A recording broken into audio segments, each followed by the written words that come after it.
ಬೆಂಗಳೂರಲ್ಲಿ ಕೆರೆ ಜಾಗದಲ್ಲಿ ಪಾರ್ಟಿ ಹಾಲ್ ಅನ್ನ ಕಟ್ಟಿದ್ದಾರೆ ಭೂಗಳ್ಳರು. ರೆಸಾರ್ಟ್ ಮಾದರಿಯಲ್ಲಿ ಪಾರ್ಟಿ ಹಾಲ್ ಸೆಟಪ್ ಮಾಡಿದ್ದಾರೆ. ಚಿಕ್ಕಲ್ಸಂದ್ರದ ಸರ್ಕಾರಿ ಕೆರೆ ಜಾಗದಲ್ಲಿ ತಲೆ ಎತ್ತಿದೆ ಅಕ್ರಮ ಕಟ್ಟಡ. ಹಾಡು ಡ್ಯಾನ್ಸ್ಗೂ ವ್ಯವಸ್ಥೆ ಇದೆ, ಎಣ್ಣೆ ಹುಕ್ಕಾಗೂ ಸ್ಥಳಾವಕಾಶ ಇದೆ. ರಾತ್ರೋರಾತ್ರಿ 2 ಬೃಹತ್ ಅನಧಿಕೃತ ಕಟ್ಟಡ ನಿರ್ಮಾಣ ಆಗಿದೆ.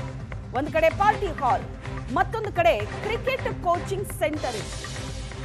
ಪಾಲಿಕೆಯಿಂದ ಪರ್ಮಿಷನ್ ಬೇಕಿಲ್ಲ, ಹೇಳೋರ್ ಕೇಳೋರಿಲ್ಲ, ಯಾವುದೇ ಪರ್ಮಿಷನ್ ತಗೊಂಡಿಲ್ಲ, ಹಾಗೆ ಕಟ್ಟಿದ್ದೀನಿ. ಹೌದು, ಇದು ಕೆರೆಯದ್ದೇ ಜಾಗ, ಏನಿವಾಗ ಅಂತ ಆಸಾಮಿ ಪ್ರಶ್ನೆ ಮಾಡ್ತಿರೋದು. ಆಂಜನಪ್ಪ ಅನ್ನೋ ವ್ಯಕ್ತಿಯಿಂದ ಕೆರೆ ಒತ್ತುವರಿ ಮಾಡಿಕೊಂಡಿರೋ ಆರೋಪ ಇದೆ. ಪಾಲಿಕೆ ಮಾಜಿ ಸದಸ್ಯೆ ಪತಿ ಬಂಧುಗಳ ವಿರುದ್ಧ ಆರೋಪ ಇರೋದು. ಕಬಳಿಕೆ ಆಗಿದೆಯಂತೆ 1200 ಕೋಟಿ ಮೌಲ್ಯದ 12 ಎಕರೆ ಕೆರೆ ಜಾಗ. ಈ ಹಿಂದೆ ಕೂಡ ಪ್ರಭಾವಶಾಲಿಗಳ ವಿರುದ್ಧ ದೂರು ದಾಖಲಾಗಿತ್ತು. ದೂರು ದಾಖಲಾದರೂ ಕೂಡ ಪಾಲಿಕೆ ಅಧಿಕಾರಿಗಳು ಕ್ರಮ ತಗೊಂಡಿರಲಿಲ್ಲ. ಪ್ರಕರಣದ ಕುರಿತು ಬಿಎಂಟಿಎಫ್ ಮತ್ತು ಲೋಕಾಯುಕ್ತಕ್ಕೆ ದೂರು ದಾಖಲಾಗಿದೆ. ಕೆರೆ ಜಾಗ ಇದು.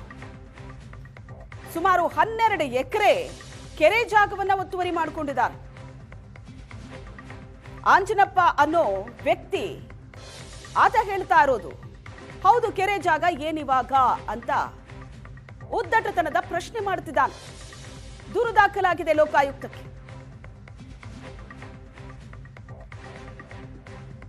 ಚಿಕ್ಕಲ್ಸಂದ್ರ ಕೆರೆಯನ್ನು ಅಕ್ರಮವಾಗಿ ಒತ್ತುವರಿ ಮಾಡಲಾಗಿದೆ ಅಂತ ಲೋಕಾಯುಕ್ತಕ್ಕೆ ದೂರು ಕೂಡ ಹೋಗಿದೆ. ಇಲ್ಲಿ ಬಂದು ನೋಡಿದಂಥ ಸಂದರ್ಭದಲ್ಲಿ ನಾವು ನಿಂತಿರೋ ಜಾಗ ಕೂಡ ಕೆರೆಗೆ ಸಂಬಂಧಪಟ್ಟದ ಜಾಗ. ಈಗಾಗಲೇ ಸುತ್ತಮುತ್ತ ಸಾಕಷ್ಟು ಮನೆಗಳಾಗಿದೆ, ಆದರೆ ಕೆರೆಯ ಜಾಗದಲ್ಲೇ ಸಾಕಷ್ಟು ಅಕ್ರಮವಾದಂಥ ಕಟ್ಟಡಗಳು ಕೂಡ ತಲೆ ಎತ್ತಿದೆ.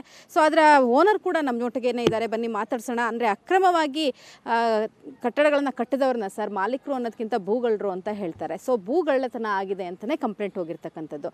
ಸೊ ನೀವೇ ಹೇಳ್ತಾ ಇದ್ದೀರಾ ನಾವೇ ಕಟ್ಟಿರೋದು ಇದು ಕ್ವಾರ್ಟರ್ಸ್ ಅಂತ ಅಂದ್ಬಿಟ್ಟು. ಯಾವ ಒಂದು ಇದ್ರ ಮೇಲೆ ಕಟ್ಟಿದ್ರಿ ಸರ್ ಮೇಡಮ್? ಇದು ನಾವು ಇದು 32 ವರ್ಷ ಆಯ್ತು ಮೇಡಮ್. ನಾನಿಲ್ಲಿ ಮನೆ 32 ವರ್ಷದ ಕತೆ ಬಿಟ್ಬಿಡಿ, ಈಗ 2 ವರ್ಷದಿಂದ ನಾನು ಕಟ್ಟಿದ್ದೀನಿ ಅಂತ ನೀವೇ ಇತ್ತೀಚೆಗೆ ಹಾಂ, ಈಗ 2 ವರ್ಷದಿಂದ ನಮ್ಗೆ ಮನೆ ಕೆಲಸದವ್ರು ಇದ್ದಾರೆ, ಅವ್ರಿಗೊಂದು ಶೆಡ್ ಹಾಕಿದ್ದೀನಿ. ಅದು ಸೀಟ್ ಹಾಕಿ ಶೆಡ್ ಹಾಕಿರೋದಷ್ಟೇ. ಬಟ್ ನಾನು ಮನೆ ಕಟ್ಟಿ 32 ವರ್ಷ ಆಯಿತು. ಈಗ ಲೇಬರ್ಗಳು ಪ್ರಾಬ್ಲಮ್ ಅಂತೇಳಿ ಅವ್ರಿಗೊಂದು ಶೆಡ್ ಹಾಕಿ ಕೊಟ್ಟಿದ್ದೀನಿ. ಶೀಟ್ ಹಾಕಿ ಶೆಡ್ ಹಾಕಕ್ಕೆ ಯಾರ್ದಾರು ಪರ್ಮಿಷನ್ ತಗೊಂಡ್ರೆ ಸರ್? ಅಂದರೆ ಸರ್ಕಾರದ ಭೂಮಿ ಅಂತಂದ್ರೆ ಯಾರು ಬೇಕಾದ್ರೂ ಶೀಟ್ ಹಾಕಿ ಶೆಡ್ ಹಾಕ್ಬಿಡ್ಬೋದಾ? ಇಲ್ಲ, ಆ ಥರ ಹಾಕಂಗಿಲ್ಲ ಮೇಡಮ್. ಕಾನೂನಿಗೆ ಎಲ್ಲರೂ ಕಾನೂನಿಗೆ ತಲೆ ಬಗ್ಲೇಬೇಕು.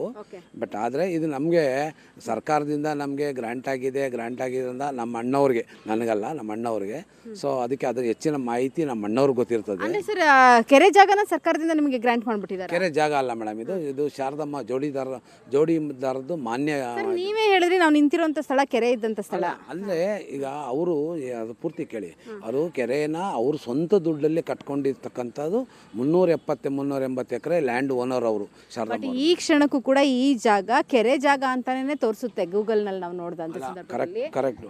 ಸರ್ಕಾರಿ ದಾಖಲೆಗಳಲ್ಲೂ ಕೂಡ ಕೆರೆ ಜಾಗ ಅಂತಾನೆ ಇದೆ. ಆದರೂ ಕೂಡ ನೀವು ಯಾವುದೇ ಪರ್ಮಿಷನ್ ಇಲ್ದೇ ಅಟ್ಲೀಸ್ಟ್ ಒಂದು BBMP ಇಂದ ಒಂದು ಪರ್ಮಿಷನ್ ಇಲ್ದೇ ಕೂಡ ನೀವು ಶೆಡ್ ಹಾಕ್ಬಿಟ್ರಿ ಮೇಡಮ್. ಇಲ್ಲಿ ಕಟ್ಟಿರ್ತಕ್ಕಂಥದಕ್ಕೆ ಪ್ರತಿಯೊಂದಕ್ಕೂ BBMP ಪರ್ಮಿಷನ್ ಆಗಿದೆ, ಪ್ಲಾನ್ ಆಗಿದೆ. ನೀವು ಹಾಕಿರುವಂತ ಶೆಡ್ಡಿಗೆ ಇದಕ್ಕಿಲ್ಲ ಮಾಡಿದ್ದು ತಪ್ಪಲ್ವಾ? ತಪ್ಪು ಅಲ್ಲ. ಅಂದ್ರೆ ನಾನು ನಮ್ಮ ಮನೆಯಲ್ಲಿ ಕೆಲಸವ್ರಿಗೆ ಬೇಕು ಅಂತ ಹೇಳಿ ಮಾಡ್ಕೊಂಡಿದ್ದೀನಿ ಅಷ್ಟೇ. ಮನೆ ಕೆಲಸದವ್ರಿಗೆ ನಿಮ್ಮ ಮನೆ ಮೇಲೆ ಎಕ್ಸ್ಟ್ರಾ ಇನ್ನೊಂದು ಶೆಡ್ ಹಾಕೊಡ್ಬೋದಿತ್ತಲ್ಲ ಸರ್? ಅಲ್ಲ, ಕರೆಕ್ಟ್ ಮೇಡಮ್. ನಾನು ಇರೋದು ಫ್ರ್ಯಾಂಕಾಗಿ ಒಪ್ಕೊಂಡಿದ್ದು ನಾನು ಹೇಳ್ತಾ ಇದ್ದೀನಿ. ಬಟ್ ಆದರೆ ನಾವು ಯಾವುದೇ ರೀತಿಯಾದಂಥ ನನಗೆ ಇನ್ನೊಂದು ಪೂರ್ತಿ ಇದ್ರ ಬಗ್ಗೆ ನಮ್ಮ ಅಣ್ಣವ್ರಿಗೆ ಚೆನ್ನಾಗಿ ಗೊತ್ತು, ನನಗೇನು ಅದ್ರ ಬಗ್ಗೆ ಅಷ್ಟು ಮಾಹಿತಿ ಇಲ್ಲ. ಆಂಜನಪ್ಪ ಅವರು ಹೇಳ್ತಾರೆ ಲೇಬರ್ ಶೆಡ್ ಮಾಡ್ಕೊಟ್ಟಿದ್ದೀನಿ ಅಂತ ಅಂದ್ಬಿಟ್ಟು. ಕ್ಯಾಮ್ರಾ ಪರ್ಸನ್ ನಾಗರಾಜ್ ಜೊತೆ ರಕ್ಷಾ, ಏಷ್ಯಾನೆಟ್ ಸುವರ್ಣ ನ್ಯೂಸ್, ಬೆಂಗಳೂರು.